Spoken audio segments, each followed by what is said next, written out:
The story begins with a simple but powerful question. How did a small island, sitting on the edge of Europe, end up ruling the largest empire the world has ever seen? Britain did not start as the strongest nation. It did not have the biggest army or the richest lands.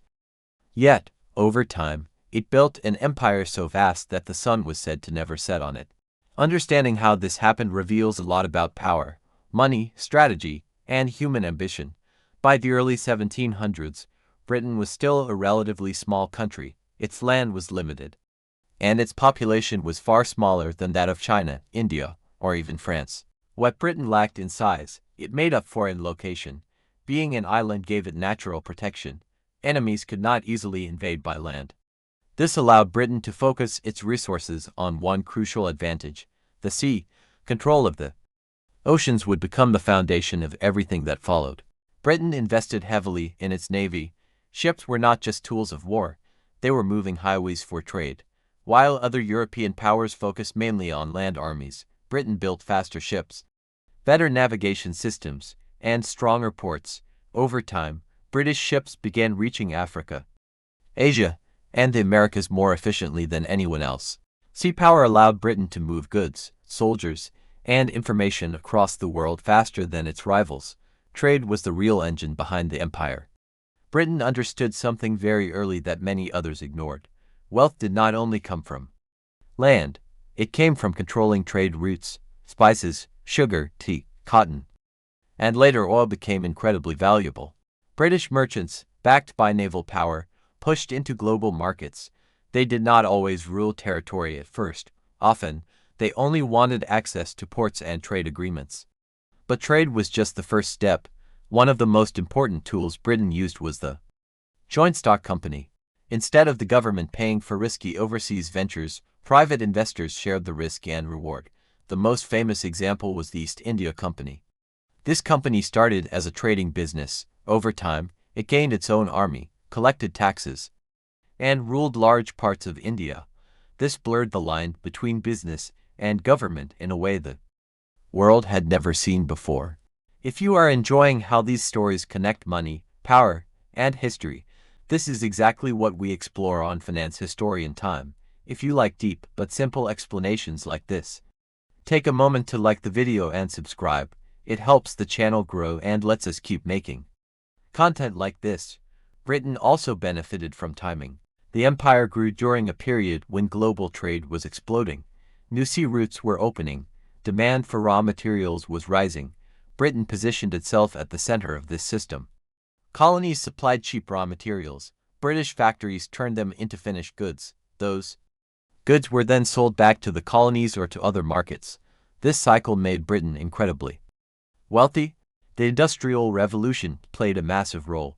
Britain was the first country to industrialize on a large scale. Factories, machines, and new production methods allowed Britain to produce goods faster and cheaper than anyone else.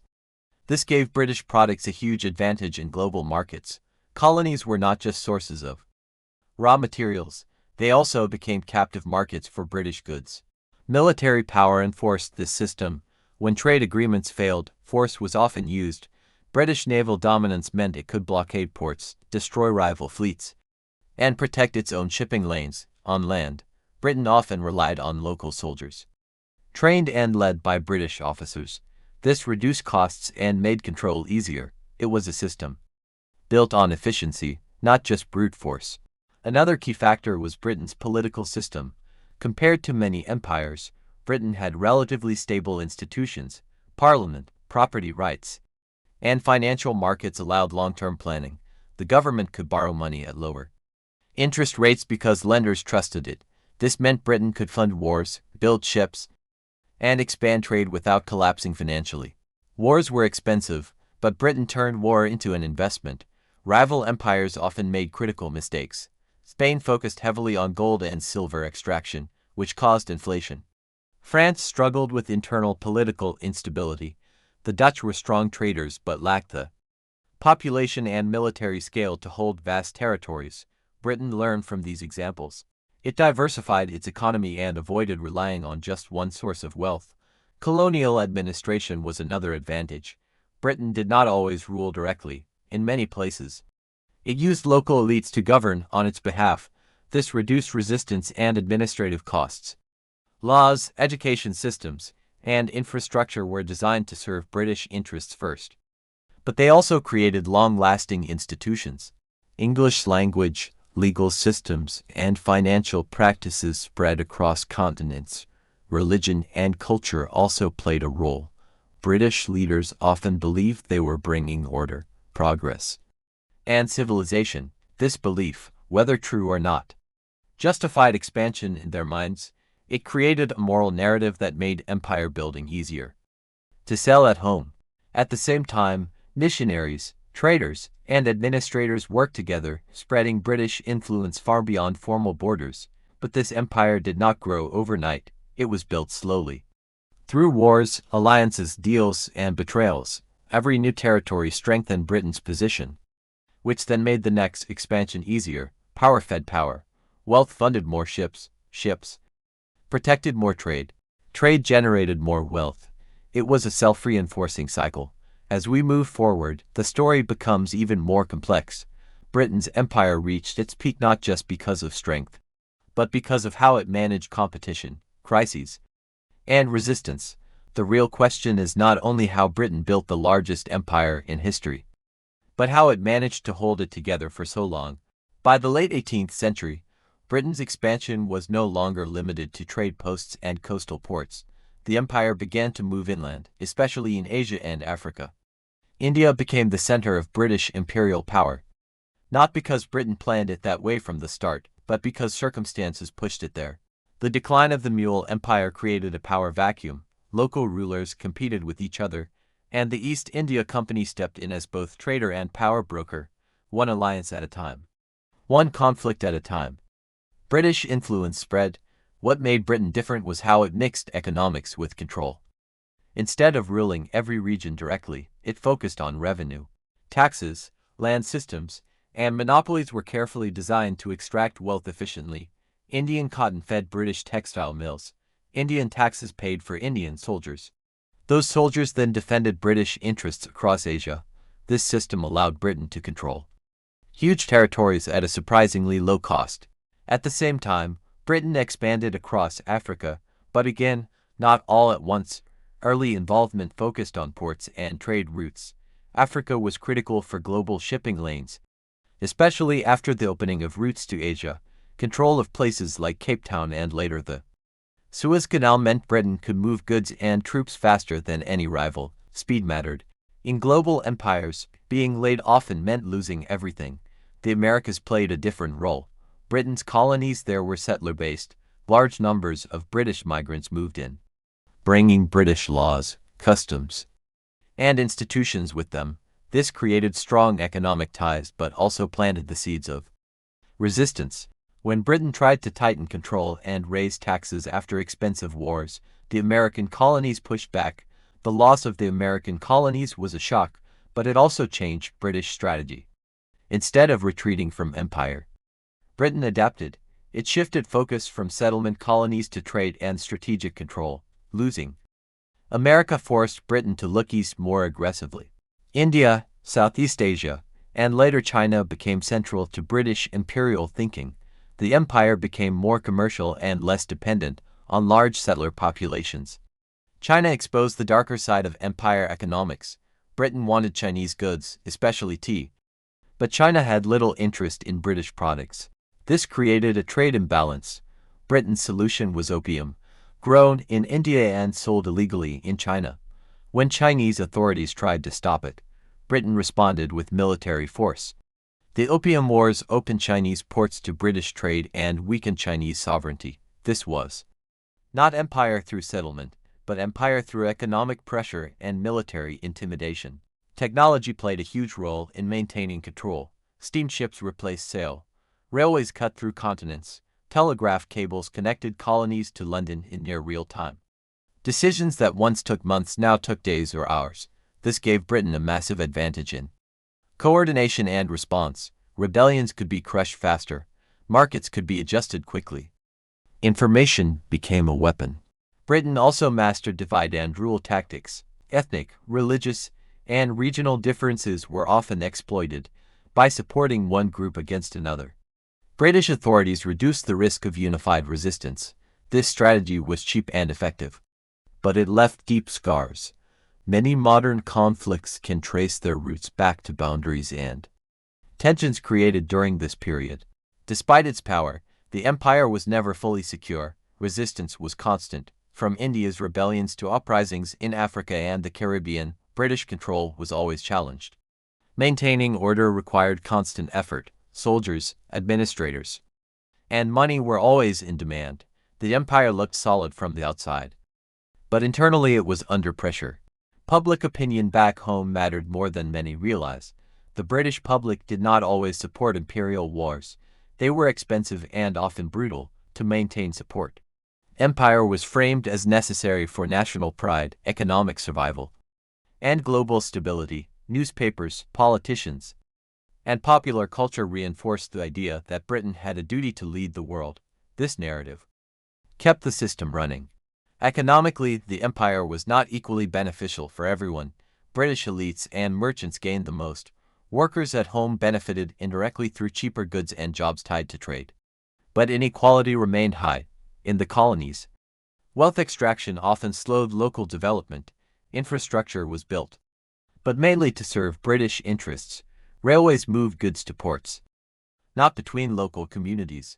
As the 19th century progressed, Britain reached the height of its power. It controlled key trade routes, dominated global finance, and held territories on every continent. London became the world's financial center. The British pound functioned as a global currency. Insurance, shipping, and banking networks tied the world together, with Britain at the center. But cracks were forming. Other nations were catching up. Germany and the United States industrialized rapidly. Japan adopted Western technology and methods. Competition increased. Maintaining the empire became more expensive and more complex. Every new rival reduced Britain's advantage slightly. Still, Britain adapted again. It shifted from direct control to influence. Even where the British flag did not fly, British capital, law, and trade often dominated. This informal empire was less visible but incredibly powerful. It allowed Britain to punch above its weight for decades. The empire's strength was never just about land. It was about systems, trade systems, financial systems, legal systems, control over how money, goods, and information moved around the world. These systems outlasted formal empire and shaped the modern global economy. The 20th century tested the British Empire in ways it had never faced before. The systems that once made Britain powerful now became heavy burdens. The first major shock was the First World War. Britain won the war, but victory came at an enormous cost. Millions of lives were lost. The economy was strained. Government debt exploded. For the first time, Britain was no longer the world's largest creditor. It owed massive sums to the United States. Power was slowly shifting. The war also changed how people in the colonies saw Britain. Soldiers from India, Africa, and the Caribbean fought for the empire. They returned home with new expectations. They had seen Europe. They had seen British vulnerability. The idea that Britain was unbeatable began to fade. Nationalist movements grew stronger, not just emotionally, but politically and strategically. The Second World War accelerated everything. Britain again fought on the winning side. But this time the damage was even deeper. Cities were bombed. Industries were exhausted. The empire could no longer pay for its own defense. The United States emerged as the dominant global power, and it did not support old-style colonial empires. Financial reality made the situation clear. Britain could not afford to hold the empire together. India's independence in 1947 marked a turning point. It was not just the loss of a colony. It was the loss of the empire's core. India had provided revenue, manpower, and global influence. Without it, the rest of the system weakened quickly. One by one, colonies across Asia, Africa, and the Middle East gained independence. Some transitions were peaceful, others were violent. In many cases, borders drawn during empire created long-term instability. What makes Britain's story unique is how much influence remained even after formal control ended. English stayed as a global language. British legal system shaped courts around the world. Financial institutions, banking practices, and trade rules carried British DNA. The empire ended, but its structure lived on. London remained a global financial hub. The pound lost its dominance. But British expertise in finance, insurance, and law continued to matter. Former colonies stayed connected through trade, education, and political institutions. The Commonwealth replaced empire with cooperation, at least in theory. Influence shifted from force to soft power. This raises an uncomfortable truth. The empire was not only built through strategy and innovation. It was also built through exploitation, violence, and inequality. Wealth flowed outward. Decisions were made far from the people affected by them. Some regions developed faster under British rule. Others were left economically weaker. These mixed outcomes still shape global inequality today. Understanding this history matters. Modern globalization did not appear overnight. It was built step by step, often through empire. Supply chains, global finance, and international trade rules have roots in this period. When we talk about today's global economy, we are still dealing with systems designed centuries ago. This is why stories like this matter so much on Finance Historian Time. History is not just about the past. It explains why the world works the way it does right now. Britain's empire shows how power can grow through systems rather than size, and how those same systems can eventually become limits. The British Empire did not collapse because of one bad decision. It declined because the world changed. Technology spread. Rivals caught up. People demanded self-rule. The cost of control became higher than the benefits. Empires rise when their systems fit the world around them. They fall when the world moves on. Today, Britain is no longer an empire, but its legacy is everywhere. In laws, languages, borders, and markets. Some see that legacy as progress. Others see it as damage that still needs repair. Both views exist because the empire itself was complex. It created opportunity for some and suffering for others. As you think about this story, ask yourself a deeper question. Was the British Empire inevitable, or was it the result of choices that could have gone differently? And what lessons does it offer for the powers shaping the world today? If you found this breakdown valuable, share this video with someone who enjoys history that actually explains the modern world. And leave a comment with your opinion. Do you think Britain's empire did more harm or more good in the long run? Your perspective matters, and discussions like this are what keep history alive.